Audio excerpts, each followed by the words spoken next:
ఆయనకు నల్ల రంగుతో ఉన్న ఒక తేజ అంటే కలువ పువ్వు ఎట్లా ఉందో అట్లాంటి ఒక దర్శనం లభిస్తుంది.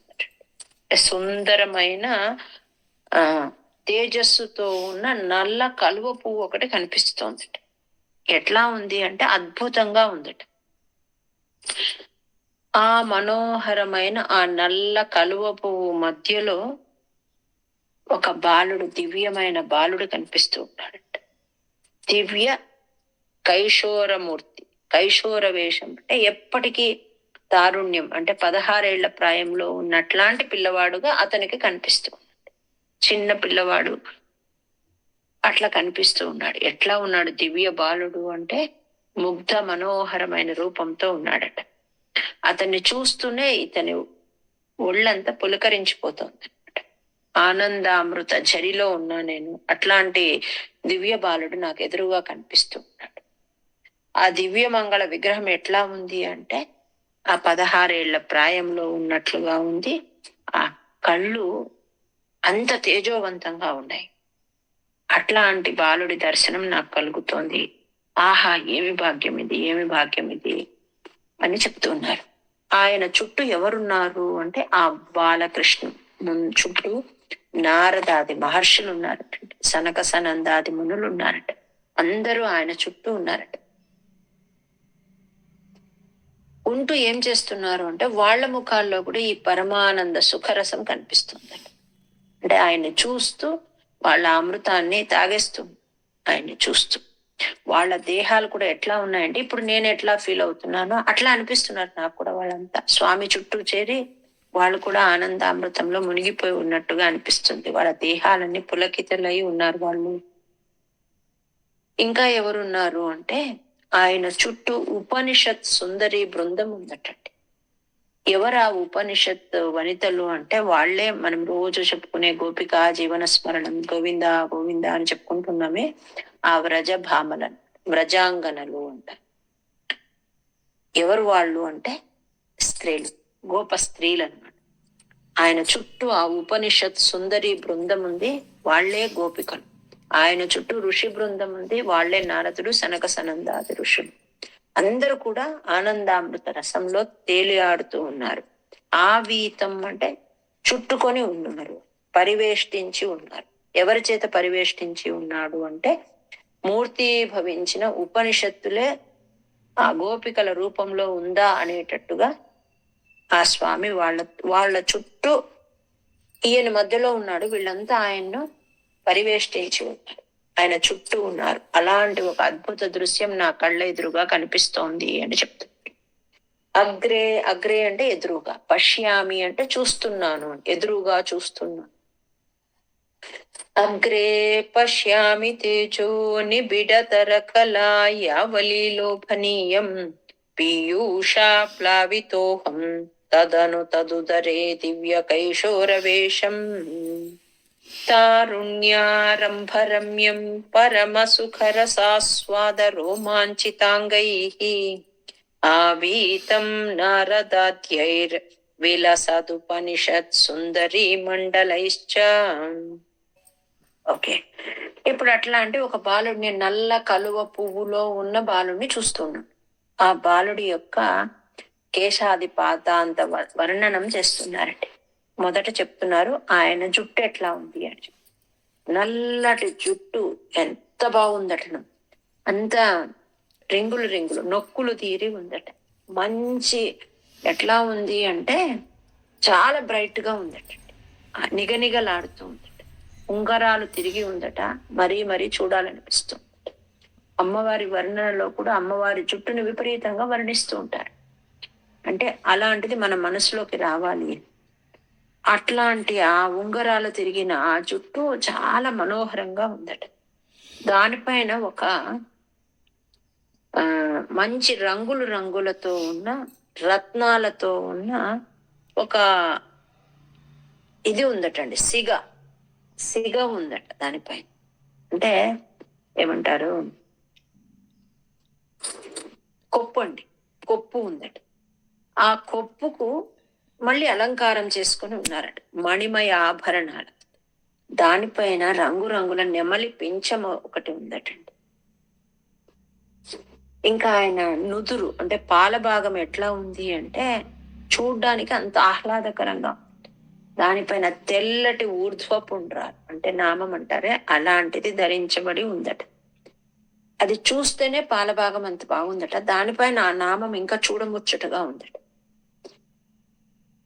ఇంకా ఆయన యొక్క ఆ పాల భాగాన్ని, జుట్టును, దానిపైన ఉన్న ముడి సిగ అంటే ముడిని, దానికి ఉన్న నెమలి ఈకను ఇక్కడ వర్ణిస్తూ ఉన్నారు. అంటే అలాంటిది నాకు కనిపిస్తుంది అని. పాల భాగం కనిపిస్తుంది, చాలా అద్భుతంగా ఉంది, అది ఆహ్లాదకరంగా ఉంది చూడడానికి. దానిపైన ఆ ఊర్ధ్వపుండ్రం, తెల్లటి ఊర్ధ్వపుండ్రం ఇంకా చాలా బాగుంది. ఆ పాల భాగమే మనల్ని అనుగ్రహిస్తుందా అన్నంత బాగా ఉంది అని చెప్తుంది.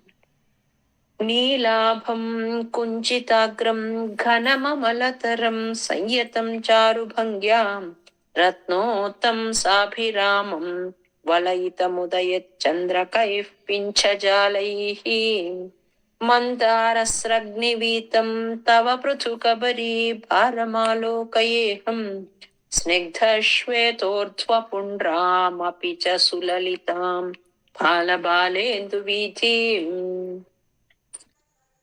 ఇక్కడంతా ఆయన చూపు గురించి వర్ణిస్తూ ఉన్నారండి భట్టాద్రి. అంటే ఎట్లా ఉంది అంటే దయ అనే సాగరంలో వెలిసిన చిరు కెరటం అంటారు, అలా ఉందట.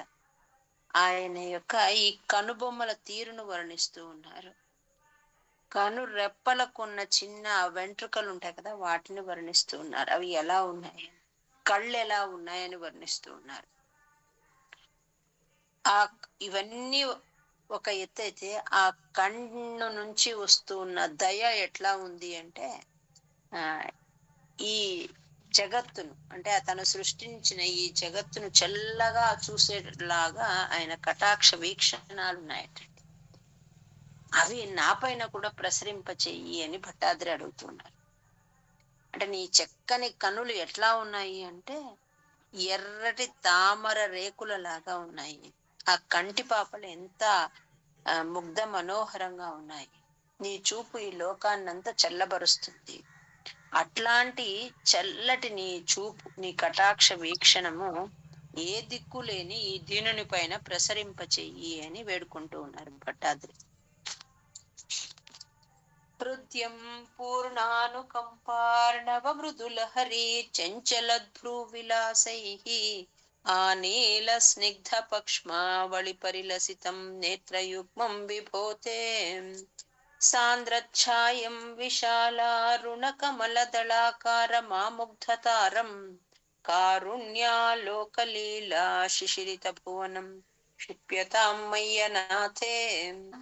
ఆయన యొక్క ముక్కు గురించి వర్ణిస్తూ ఉన్నారండి, పలు వరుస గురించి వర్ణిస్తూ ఉన్నారు, పెదవుల గురించి వర్ణిస్తూ ఉన్నారు, నవ్వు గురించి, ముగ్ధ మనోహరమైన నవ్వు గురించి చెప్తూ ఉన్నారు. ఆ ఎట్లా ఉందట, ముక్కు చాలా చక్కగా ఉందట. తర్వాత ఆయన చెవులకు వేసుకున్న కుండలాలు ఉన్నాయి కదా, అవి ఆయన బుగ్గల పైన రిఫ్లెక్ట్ అవుతూ ఉన్నాయి. వాటిల్లో ఉన్న కాంతులన్నీ స్వామి యొక్క బుగ్గల పైన రిఫ్లెక్ట్ అవుతుందట. ఇంకా పలు వరస ఎంత అందంగా ఉంది అంటే అలా మల్లె మొగ్గల్లాగా ఉన్నాయట పళ్ళన్నీ. పెదవులు బ్రైట్ గా ఉన్నాయట. వీటన్నిటినీ మించి ఆ పెదవుల పైన ఆ చిరునవ్వు లోకాలన్నిటినీ కూడా మురిపించి వేస్తోందట. అంత మంచి నవ్వు నవ్వుతూ ఉన్నాడట పరమాత్మ. ఈ రకంగా ఇన్ని రకరకాలుగా మనోహరంగా ఉండే ఆయన ముఖము భట్టాద్రి గారికి దర్శనం అవుతోందన్నమాట. ఆయన ఆనంద పరవశుడు అవుతూ ఉన్నాడు. ఆయన ఒక నల్ల కలువలో ఉన్నట్టుగా ఫస్ట్ అనిపించింది. ఒక్కొక్క భాగం వర్ణిస్తూ వస్తూ ఉన్నారండి. అది నాకు కనిపిస్తోంది, ఇలాంటి మూర్తి నాకు చాలా ఆనందాన్ని ఇస్తోంది, నాకు బాగా కనిపిస్తోంది అని చెప్తున్నారు. కళ్ళ గురించి చెప్పేటప్పుడు ఆ కరుణ నుంచి కరుణ రసము చెప్తున్నారు. ఇప్పుడు ఆ నవ్వు గురించి అద్భుతంగా చెప్తూ ఉన్నారండి. ఎట్లా ఉంది అంటే మనుషుల్ని కాదంట, మొత్తం అందరినీ, అంటే తను సృష్టించిన అన్ని లోకాలను కూడా మైమర్పించేస్తుందట పరమాత్మ యొక్క చిరునవ్వు. ఉత్తుంగోల్లాసినాసం హరిమణి ముకుర ప్రోల్లసద్గండపాళి వ్యాలోలత్కర్ణ పాశాంచితమకరమణి కుండల ద్వంద్వదీప్రం ఉన్మీలద్దంత పంక్తి స్ఫురదరుణతరఛాయ బింబాధరాంతః ప్రీతి ప్రస్యంది మందస్మిత మధురతరం వక్త్రముద్భాసతాం మే ఉన్నాయి అని వర్ణిస్తూ ఉన్నారు. దీనికి ఒక విశేషం చెప్తారనమాట. మన ఇప్పుడు ఉత్సవాలప్పుడు గరుడు పరమాత్మని మోస్తాడనమాట. ఆయన్ని చూసి అందరూ భక్తులంతా ఆనందపడుతూ ఉంటారు. గరుడుకి కనిపిస్తుందట, నాకు కనిపించడు కదా పరమాత్మ, అందరికి కనిపిస్తూ ఉన్నాడు, అందరి ముఖాలలో ఆనందం కనిపిస్తోంది, కానీ పరమాత్మ ముఖం నేను ఎలా చూడాలి, నాకు కనిపించట్లేదు కదా అని ఆయన ఒకసారి పరమాత్మను వేడుకున్నాడట. ఆయన చెప్తారట, నా పాదము నీ పైన ఇలా మోపి ఉంటాను కదా, వాటి గోర్లు ఉంటాయి కదా, స్వామి పాదాల వేళ్ల గోర్లు, అందులో కనిపిస్తుంది, నువ్వు అందులో చూడవచ్చు, నువ్వు ఇబ్బంది పడవలసిన పని లేదని చెప్పారటండి. గరుడు అది చూసి మురిసిపోతాడట. అంతటి పరమాత్మను ఆ స్వామి యొక్క పాదము యొక్క అది వేళ్ల యొక్క గోళ్లలో కనిపిస్తుందట రిఫ్లెక్షన్. అది చూసి ఆనందపడతాడు. నఖ కాంతి ఎలా ఉంటుంది అంటే అది గుర్తు తెచ్చుకుంటే అంతటి రూపము ఆ గోర్లో కనిపిస్తుంది అని. ఇక్కడ నరసింహస్వామి కూడా ఆ గోర్లతోనే సంహారం చేసినాడు హిరణ్యకశిపుని. దానికి కూడా నఖస్తుతి అంటారండి. అంటే ఆయన గోరు ఎట్లా అంటే అది వేరే ఒక ఆయుధం లాగా నఖస్తుతి అంటారు నరసింహస్వామి. ఇక్కడ కూడా ఆ నఖ గురించి చెప్తున్నాడు. ఇంకా ఆయన పాదాలు ఎలా ఉన్నాయి, చేతులు ఎలా ఉన్నాయి, అవి ఎట్లా ఉన్నాయి ఆ హస్తాలు అంటే చాలా మృదువుగా ఉన్నాయట, లోకాన్ని రక్షించే ఆ హస్తాలు. తర్వాత రత్న కంకణాలన్నీ ధరించి ఉన్నాడట ఆయన. ఇవంతా ఒక ఎత్తు అయితే ఆయన చేతిలో ఒక విచిత్రమైన వేణువు ఉందట. అది ఎట్లాంటిది అంటే జగన్మోహనమైనట్లాంటిది. అట్లాంటి ఆ వేణువును నీవు నీ అధరాల దగ్గర పెట్టుకుని దాంతో నాద బ్రహ్మామృతం చేస్తూ ఉంటే లోకం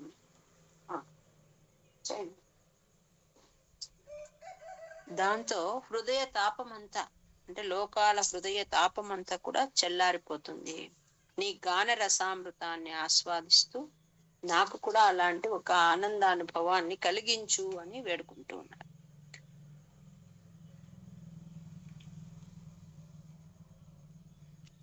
బాహుద్వంద్వేన రత్నోజ్వల వలయ భృతా శోణపాణి ప్రవాళేన ఉపాత్తాం వేణునాళీం ప్రసృత నఖమయూఖాంగుళీ సంగశారాం కృత్వా వక్త్రారవిందే సుమధుర వికసద్రాగముద్భావ్యమానైః శబ్ద బ్రహ్మామృతైస్త్వం శిశిరిత భువనైః సించమే కర్ణవీథీం.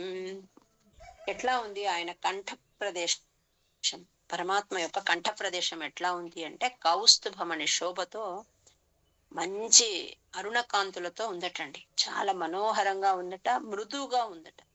ఇంకా ఆయన వక్షస్థలము విశాలంగా ఉందట, శ్రీవత్స చిహ్నంతో ఉందట. ముత్యాల హారాలన్నీ వేసుకున్నాడట పరమాత్మ. వనమాల వైభవాన్ని ఎక్కువ చెప్తూ ఉన్నారండి. ఇప్పుడు విలోలంబ అని చెప్పేటప్పుడు ఎలా వెనక్కి ముందుకు వెళ్ళారో అట్లా వనమాల వైభవాన్ని రంగురంగుల పువ్వులతో ఉంది, చిగురు ఆకులతో ఉంది. ఆ వనమాల వచ్చి పరమాత్మ యొక్క వక్ష సౌందర్యాన్ని ఎక్కువ రెట్లు పెంచేస్తోందట, అంత బాగుందట. ఇంకా ఆ ఆకులన్నీ ఉంటే వాటిని ఆశ్రయించి తుమ్మెదల ఝంకారం అంతా వినిపిస్తోందట. ఇంకా ఆయన కంఠంలో రకరకాలైన రత్నహారాలు వేసుకున్నాడట. అవన్నీ కూడా చాలా బాగున్నాయట ఆయనకు. ఇట్లాంటి ఒక్కొక్క అంగానికి ఆయన ధరించిన ఆ ఆభరణాలన్నీ కూడా వాటిని నేను ఎప్పుడు ధ్యానిస్తూ ఉంటాను. అంటే ఆయన వేసుకున్న ఆ మాలలు కానీ, లేక ఆయన వేసుకున్న ఈ భుజాలకు వేసుకున్నవి కానీ, కంఠానికి వేసుకున్నవి కానీ, ఆ శ్రీవత్స చిహ్నం కానీ, ఆ ముత్యాల ఆభరణాలు కావచ్చు, వనమాలలకు కావచ్చు, వీటిని అన్నిటినీ కూడా నేను ధ్యానిస్తూ ఉంటాను అని చెప్తున్నారు. ఉత్సర్పత్ కౌస్తుభశ్రీతతిభిరరుణితం కోమలం కంఠదేశం వక్షశ్రీవత్సరమ్యం తరళతర సముద్దిప్రహార ప్రతానం నానావర్ణ ప్రసూనావళికి సలయిని వన్యమాలాం విలోలంబాం లంబమానా మురసితవ తథా భావయే రత్నమాలాం.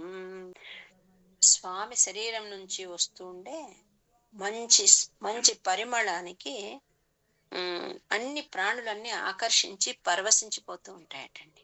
ఏమేమి ఉన్నాయి అవి అంటే కుంకుమ పువ్వట, అగరు అట, కస్తూరి, గోరోజనము, హరిచందనము, ఇట్లా ఆయన శరీరం నుంచి వస్తున్న ఈ అద్భుత పరిమళాలకు అన్ని ప్రాణులు, ఆయన సృష్టించిన అన్ని ప్రాణులు పరవశించిపోతారట.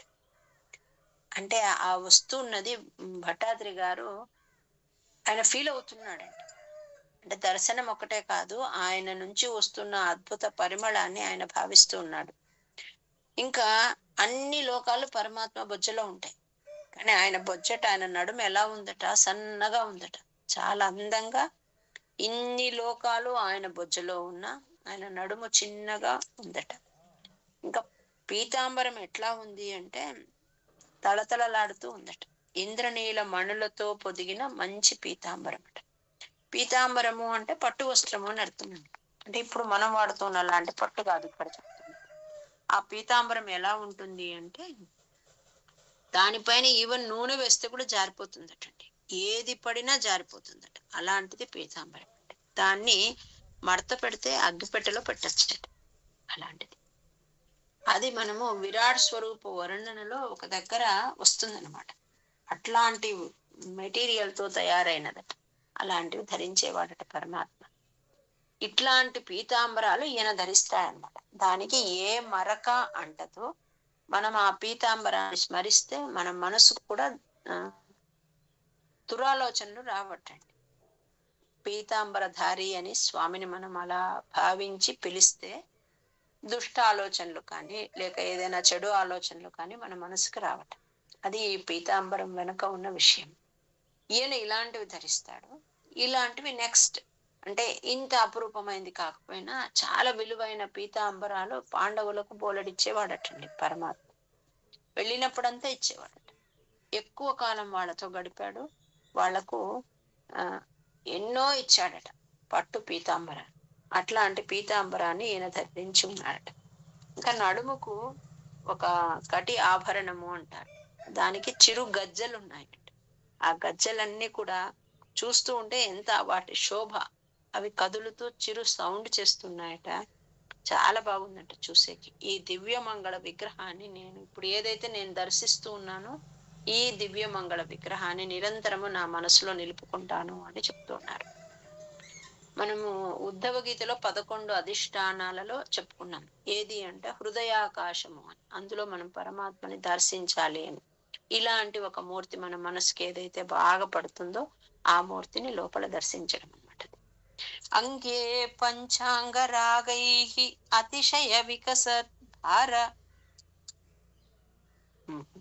అంగే పంచాంగ రాగై అతిశయ వికసత్ సౌరభా కృష్ణలోకం లీనానే కత్రిలోకీ వితత్తమపి కృషాం బిభ్రతం మధ్యవల్లీం శక్రాస్మన్యస్తప్తోజ్వల కనక నిభం పీతచేలం దధానం ధ్యాయామో దీప్తరశ్మి స్ఫుటమణిరశనా కింకినీ మండితం త్వాం. ఇంకోసారి చెప్తాను, తర్వాత చెప్పండి. అంగే పంచాంగ రాగై అతిశయ వికసత్ సౌరభా కృష్ణలోకం లీనానే కత్రిలోకీ వితతిమపి కృషాం బిభ్రతం మధ్యవల్లీం శక్రాస్మన్యస్తప్తోజ్వల కనక నిభం పీతచేలం దధానం ధ్యాయామో దీప్తరశ్మి స్ఫుటమణిరసనా కింకినీ మండితం త్వాం. పరమాత్మ యొక్క ఊరు చారు తవ్వూరు అంటే ఆయన తొడల గురించి చెప్తూ ఉన్నారండి. ఎట్లా ఉంటాయట అవి అంటే దృఢంగా ఉంటాయట, నిగనిగలాడుతూ ఉంటాయట. అమ్మవారు లక్ష్మీదేవికి సైతము ఆకర్షణీయమైన స్థానం అది అని చెప్తున్నారు. ఎవరైతే పరమాత్మ యొక్క తొడలను దర్శిస్తారో వాళ్ళ మనసు ఎక్కడ చలించిపోతుందో అని చెప్పి పట్టు పీతాంబరంతో, నిన్న పీతాంబరధారి అని స్వామిని మనం స్మరించాలి అని చెప్పాను కదా, అట్లా పీతాంబరాన్ని నువ్వు కప్పుకునేసినవేమో అని చెప్తున్నారు భట్టాద్రి. నీ తొడలు కనిపించకుండా ఉండడానికి కోసము పట్టు పీతాంబరంతో దాన్ని కవర్ చేసేసుకుంటావు. అంత అందమైన సుకుమారమైన నిగనిగలాడే నునుపుగా ఉన్న తొడ సౌందర్యం కలవాడివి నీవు అని చెప్తున్నారు. ఇంకా నీకు నమస్కరించే వాళ్లకు నీ జానువులు ఎట్లాంటివి అంటే కోరుకున్నవన్నీ ఇచ్చే అట్లాంటి అక్షయ నిధి కలవవి. ఇంకా నీ పిక్కలు ఎట్లాంటివి అంటే బలిష్టంగా చూడముచ్చటగా ఉన్నాయి, వీటిని నేను నిరంతరము సేవిస్తూ ఉంటా అని చెప్తున్నారు. ఇక్కడంతా పాదాల గురించి చెప్తున్నారండి, స్వామి యొక్క చరణాల గురించి. ఎట్లా ఉంటుంది అంటే ఆయన పాదాలను సేవించడం వల్ల అందరికీ అది శ్రేయోదాయకము అని చెప్తుంది అని ఎవరు చెప్తున్నారట? ఆయన వేసుకున్న అందలే చెప్తున్నారు. అంటే ఈ పాదాలని భజించండి మీకు మంచి జరుగుతుంది అని స్వామి వేసుకున్న అందలు చెప్తూ ఉన్నాయట, శబ్దం చేస్తూ భజించండిరా భజించండి. ఇంకా అజ్ఞానంలో ఉన్న వాళ్లకు ఆ అజ్ఞానం నుంచి మనల్ని తప్పించడానికి ఆ పాద సేవ చాలా అవసరం. ఇది ఎక్కడ చెప్పినాడు ఈయన అంటే క్షీరసాగర మథనం జరిగినప్పుడు మందర పర్వతం రూపంలో ఆయనే ఉన్నాడు, కూర్మము రూపంలో ఆయనే ఉన్నారు, వాసుకి రూపంలో తనే ఉన్నాడు. ఇన్ని రూపాలుగా వచ్చి ఆ క్షీరసాగర మథనం చేయించినాడు. వాళ్లలో తన శక్తిని పెట్టి ఎవరిలో ఆ చిలికే వారందరిలో కూడా తను ఆవిష్టుడై ఆ పని నెరవేర్చినాడు. అట్లా ఆ మందర పర్వతాన్ని ఉద్ధరించినాడు, కూర్మావతారాన్ని ధరించినాడు, వాళ్లలో శక్తినిచ్చినాడు. ఇట్లా విశేషంగా ఎన్నో అవతారాలు ఆ సమయంలో ఆవిర్భవించినాడు. ఆ పాదాగ్ర భాగం ఉందే స్వామిది, అది ఎట్లా ఉంది అంటే దీన్నంతా తలపిస్తుంది. అంటే ఈ అవతారాలన్నిటినీ గుర్తు చేస్తోంది స్వామి యొక్క పాదాగ్ర భాగము అని చెప్తున్నారు. ఇంకా మనకి ఏదైతే సంతాపం, ఏమైతే కష్టం ఉందో అదంతా కూడా వెళ్ళిపోతుంది ఆయన చరణాలను ఆశ్రయించడం వల్ల. అట్లాంటి పాదాలను నేను భక్తిపూర్వకంగా సేవిస్తున్నాను అని చెప్తున్నారు. ఒక్కొక్క శ్లోకంలో స్వామి యొక్క ఒక్కొక్క అంగాంగ వర్ణన చేస్తున్నారు. ఇప్పుడు ఇక్కడ పాదాల గురించి చెప్తున్నాను. ఆ రకంగా ఇది కొంచెం ముఖ్యమైన శ్లోకం.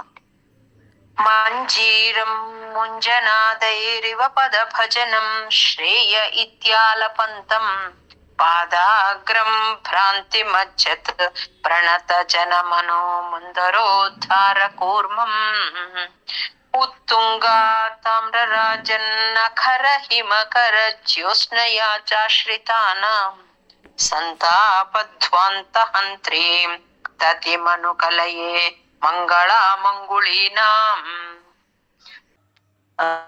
ఇక్కడ ఏం చెప్తున్నారంటే ఇది కూడా పాదాల గురించి.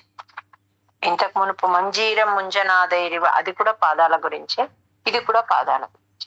అన్ని పరమాత్మ యొక్క అన్ని అవయవాలన్నిటిలో ఈ పాదాలకు ఎక్కువ స్థానం ఉంది.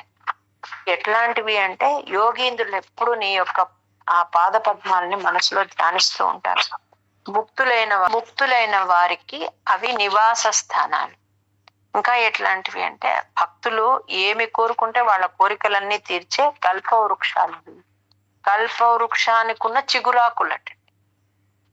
ఇది ఎలా గుర్తుపెట్టుకోవాలి అంటే మనము కొండ మీద కల్పవృక్ష వాహనం అని ఉంటుందండి. ఒక్కసారి మనసులో ఇమాజిన్ చేసుకోండి, ఆ కల్పవృక్షం ఎట్లా ఉంటుంది, దాని యొక్క చిగురుటాకులను. అలాంటివి స్వామి యొక్క పాదాలు. అట్లాంటి నీ పాద పద్మాలను నా మనస్సులో బాగా నిలుపుకున్నాను. నా తాపాలన్నీ పోగొట్టు నాకు పరిపూర్ణమైన పరమానంద అనుభవాన్ని ఆ సంపదను నాకు ప్రసాదించు అని వేడుకుంటున్నారండి. ఇక్కడ నాకు ఆరోగ్యం ఇవ్వమని వేడుకోలే భట్టాద్రి గారు. ఇన్ని 100 దశకాలలో ప్రతి దశకంలో మర్చిపోకుండా అడుగుతూ వచ్చారు. కానీ ఇక్కడ ఏమంటున్నారంటే, నాకు పరమానంద సుఖాన్ని ఇవ్వు, పరమానంద సంపదనివ్వు, నా తాపాలన్నీ వెళ్ళిపోవాలి, నీ పాదాలను నేను మనసులో స్థిరంగా నిలుపుకున్నాను, అలాంటి సుఖాన్ని ఇవ్వమని కోరుకుంటున్నారు. ఈ లాస్ట్ ఉన్నాయి కదా, నిత్యం చిత్తస్థితం మే అని, ఆ 2 లైన్లు శ్లోకంతో పాటు ఒకసారి, తర్వాత 2 సార్లు అదనంగా చెప్పాలి. అంటే నిత్యం చిత్తస్థితం మే నుంచి సందోహ లక్ష్మి వరకు మొత్తం 3 సార్లు చెప్పాల్సి వస్తుంది. శ్లోకంతో పాటు ఒక్కసారి, తర్వాత లాస్ట్ 2 లైన్లు మాత్రము ఇంకొక 2 సార్లు అదనంగా, అంటే టోటల్ 3 సార్లు చెప్పినట్టు అవుతుంది ఆ 2 లైన్లు. యోగీంద్రాణం త్వదంగేష్వధిక సుమధురం ముక్తి భాజాం నివాసో భక్తానాం కామవర్షద్యుతరు కిసలయం నాథతే పాదమూలం. నిత్యం చిత్తస్థితం మే పవన పురపతే కృష్ణ కారుణ్య సింధో ఋత్వా నిశేషతాపాన్ ప్రదిశతు పరమానంద సందోహ లక్ష్మీం. నిత్యం చిత్తస్థితం మే పవన పురపతే కృష్ణ కారుణ్య సింధో ఋత్వా నిశేషతాపాన్ ప్రదిశతు పరమానంద సందోహ లక్ష్మీం. నిత్యం చిత్తస్థితం మే పవన పురపతే కృష్ణ కారుణ్య సింధో ఋత్వా నిశేషతాపాన్ ప్రదిశతు పరమానంద సందోహ లక్ష్మి. ఇది అంటే అనంతమైనది నీ మహత్తు. నీ మహత్వాన్ని ఎవరు చెప్పలేరు, వర్ణించడానికి వీలు కాదు. ఇంకా నాకైతే అస్సలు తెలియదు అంటున్నారండి. దానికి నేను నీ మహత్తును పూర్తిగా తెలుసుకున్న వాడిని నేను ఎంత మాత్రమో కాదు. అయినప్పటికీ యథాశక్తి నాకు తెలిసిన మేరకు నాలో ఉండి పలికించినవు. నాకు ఎంత శక్తి ఉందో అంత పలకగలిగినాను. దీనిలో దోషాలు ఏవైనా ఉంటే నన్ను క్షమించమని భట్టాద్రి వేడుకుంటున్నాను. నేను చేసిన ఈ స్తోత్రం ఏదైతే ఉందో నారాయణేమో, దీనిలో 1000కి మించి శ్లోకాలు ఉన్నాయి. ఇవన్నీ కూడా నీ అనుగ్రహానికి పాత్రుడు కావాలి. నేను రచించిన ఈ శ్లోకాలన్నీ కూడా వాటికి నీ అనుగ్రహం ఉండాలని కోరుకుంటున్నానని చెప్తున్నాను. అంటే ఈ స్తోత్రాలకు నీ అనుగ్రహం కావాలి. ఎందుకు అంటే ఇందులో శృతులు ఏవేవైతే ఉన్నాయో, శృతులలో ఆ విషయాలన్నీ ఇందులో వచ్చినాయి. తర్వాత నిన్ను పొగిడే విషయాలు ఉన్నాయి. అంటే 2 రకాలు, శృతి ప్రతిపాదితమైనవి ఉన్నాయి, స్తుతులు ఉన్నాయి. అంటే నిన్ను పొగుడుతూ ఉన్నవి ఉన్నాయి. శృతులు అంటే వేదాలలో ఏమేమి ఉన్నాయో అవన్నీ విషయాలు ఉన్నాయి. నీ అన్ని దివ్య లీలావతార విశేషాలన్నీ ఉన్నాయి. ఇది 2 రకాలుగా ముఖ్యమైనది అని. ఎందుకు అంటే ఇది నారాయణుడి గురించి ఉన్నది, నారాయణ కృతమైనది. అంటే నారాయణ భట్టాద్రి రాసినారు, నారాయణుడి గురించి రాసినారు. అంటే ద్వేధా నారాయణీయం, 2 రకాలుగా ఈ పేరు దీనికి సూట్ అవుతుంది. ఇది విన్నవారు, వినిపించేవారు, పఠించేవారు, నిష్ఠతో పారాయణ చేసేవారు అందరికీ నీ అనుగ్రహం వల్ల దీర్ఘమైన ఆయుష్, ఆరోగ్యము, సకలైశ్వర్యాలు కలిగించు అని భట్టాద్రి మనందరి తరపున వేడుకుంటున్నారండి. అంటే మామూలు శ్లోకం కాదు ఇది. ఈ శ్లోకానికి నీ అనుగ్రహం తోడు కావాలి. ఇది ఎవరైతే పారాయణ చేస్తారో, ఎవరు వింటారో, ఎవరు వినిపిస్తారో, ఎవరు పఠిస్తారో, ఎవరు నిత్యము పారాయణ చేస్తారో వాళ్ళందరికీ కూడా మీ యొక్క అనుగ్రహం కావాలి. ఎలాంటి అనుగ్రహం కావాలి అంటే మంచి ఆయురారోగ్యం కావాలి. అది ఇచ్చి వాళ్ళను కాపాడు అని చెప్తున్నారు. ఇది మనం ఈ స్తుతుల గురించి ఇంతకు మునుపంతా చెప్పుకున్నాం. తర్వాత ఈ 91 to 100లో వేదానికి సంబంధించింది అనేది కూడా ఒక దగ్గర వచ్చింది. శృతి వాక్యాలు ఉన్నాయి. అట్లా రకరకాలుగా దీనికి ఇంపార్టెన్స్ ఉంది. దీనికి నీ కృప కావాలి. ఎప్పుడు ఇది మంచి కావ్యము, మంచి గ్రంథం అవుతుంది అంటే నీవు ఆశీర్వదిస్తూనే అవుతుంది. అలా కావాలని కోరుకుంటున్నాను.